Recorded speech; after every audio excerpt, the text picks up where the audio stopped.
Selamat pagi, saudara yang dikasihi Tuhan. Jumpa lagi pada hari Kamis 30 April 2020. Pagi ini kita akan menemukan Yakobus pasal yang kelima, ayat 13 yang berkata sebagai berikut. Kalau ada seorang di antara kamu yang menderita, baiklah ia berdoa. Kalau ada seorang yang bergembira, baiklah ia bernyanyi. Saudara-saudara yang dikasihi Tuhan, suatu ajakan, suatu himbauan yang dikatakan oleh Yakobus kepada orang percaya, bahwa jika ada di antara kamu yang menderita, baiklah ia berdoa. Kalau ada yang bergembira, baiklah ia menyanyi.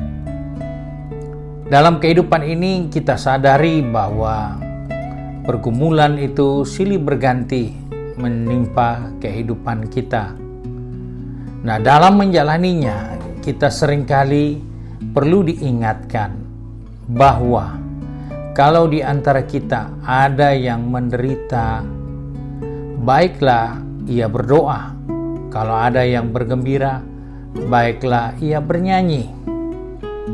Dalam hidup yang kita jumpai bahwa di dalam penderitaan kita seringkali tidak bisa berdoa dengan baik. Kita seringkali sulit untuk berdoa. Di dalam penderitaan kita cenderung mencari orang lain yang harapannya dia bisa menolong kita, dia bisa membantu kita, dia bisa memberikan jalan keluar bagi kita. Ternyata Alkitab katakan kita perlu berdoa, bukan mencari bantuan. Allah tahu penderitaan yang kita hadapi, karena Alkitab katakan seutas rambut di kepala kita jatuh ke bumi harus atas izin Tuhan. Masakan penderitaan dia tidak tahu? Dan inilah yang seringkali dilupakan. Seringkali dalam penderitaan kita cari orang lain, kita minta pertolongan pada orang lain. Bukan berarti orang lain tidak bisa menolong kita, tetapi sebaiknya kita berdoa terlebih dahulu. Karena di dalam kita berdoa, kita akan mengerti apa yang menjadi sebab penderitaan ini kita harus jalani atau kita alami. Di dalam kita berdoa, kita akan tahu apa maksud Tuhan di dalam pergumulan dan masalah yang kita sedang hadapi. Sebab itu, dalam buku Ibrani katakan, dalam Ibrani pasal 12 ayat 11, memang tiap-tiap ganjaran pada waktu ia diberikan tidak mendatangkan sukacita, tetapi duka cita. Tetapi kemudian ia menghasilkan buah kebenaran yang memberikan damai kepada mereka yang dilatih olehnya.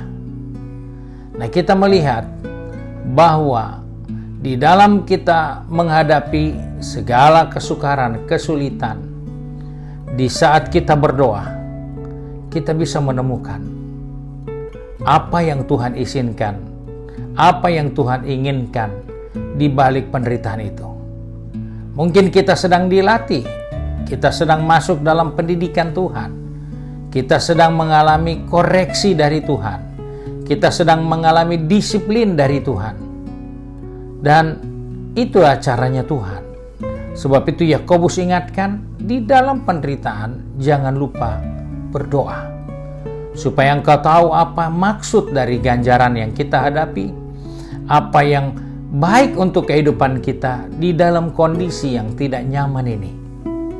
Kondisi yang tidak nyaman ini bukan hanya terjadi untuk negeri kita, bukan untuk terjadi hanya untuk RRC semata, tetapi semua negara yang ada di bawah kolong langit ini, ada 200 sekian negara, semua mengalami penderitaan yang sama. Dan kita menemukan penderitaan-penderitaan seperti itu mengarahkan kepada kita, mari kita berdoa. Mari kita mendekatkan diri kepada Tuhan. Karena ganjaran itu akan mendatangkan sukacita buat orang yang ngerti, yang paham didikan dan maksud Tuhan di dalamnya. Kita tidak mengerti kenapa kita harus jumpai hal yang tidak kita harapkan. Kita tidak mengerti kenapa seluruh dunia harus mengalami hal-hal yang seperti ini. Tetapi orang-orang yang selalu berdoa di dalam keadaan yang tidak nyaman, mereka akan tahu apa yang Allah sedang perbuat dengan kondisi yang kita hadapi hari-hari ini. Oleh sebab itu, mari sebagai orang percaya, kita banyak menghabiskan waktu hanya untuk cari tahu perkembangan sudah sejauh mana, berapa banyak orang yang menderita, berapa yang sudah meninggal. Kita tidak perlu tahu itu, karena itu tidak menolong kita untuk mengerti apa maksud Tuhan dengan mengizinkan situasi seperti ini.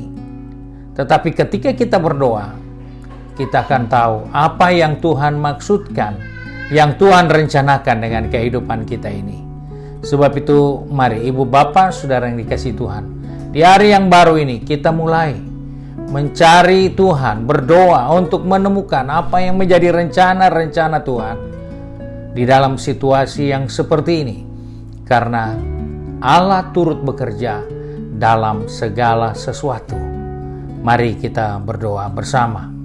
Kembali kami datang kepada Bapa di surga dengan mengucap syukur bahwa Engkau Allah yang tidak pasif, tapi Engkau Allah yang aktif bagi kami.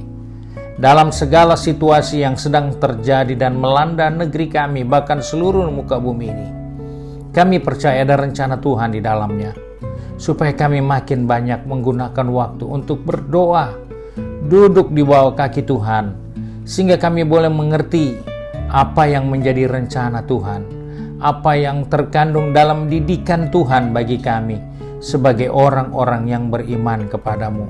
Sebab itu Bapa, Engkau tolong kami semua yang sudah mendengarkan renungan firman Tuhan di hari yang baru ini. Kiranya kami boleh mengerti, kami boleh memahami bahwa Tuhan bukan mengabaikan kami, bukan berarti Tuhan meninggalkan kami, tetapi Tuhan sedang melatih kami untuk memberi kekuatan baru bagi kami, untuk melatih kehidupan rohani kami untuk lebih dewasa dalam menyikapi segala sesuatu. Karena Engkau Allah yang turut bekerja dalam segala sesuatu untuk kebaikan kami orang-orang yang terpanggil sesuai dengan rencana-Mu. Terima kasih Bapa untuk anugerah Tuhan. Terima kasih untuk kasih setia Tuhan.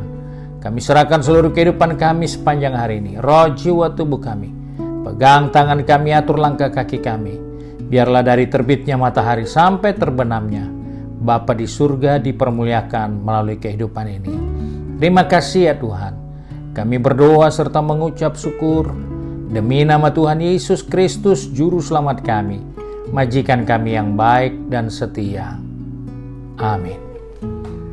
Puji Tuhan, Tuhan Yesus memberkati kita. Kiranya video renungan ini tidak hanya berhenti pada saudara-saudara sekalian, tapi dapat disalurkan dan diteruskan kepada rekan-rekan yang lain, dan tetap di-subscribe pada YouTube GPD Bethesda Makassar. Tuhan Yesus memberkati kita.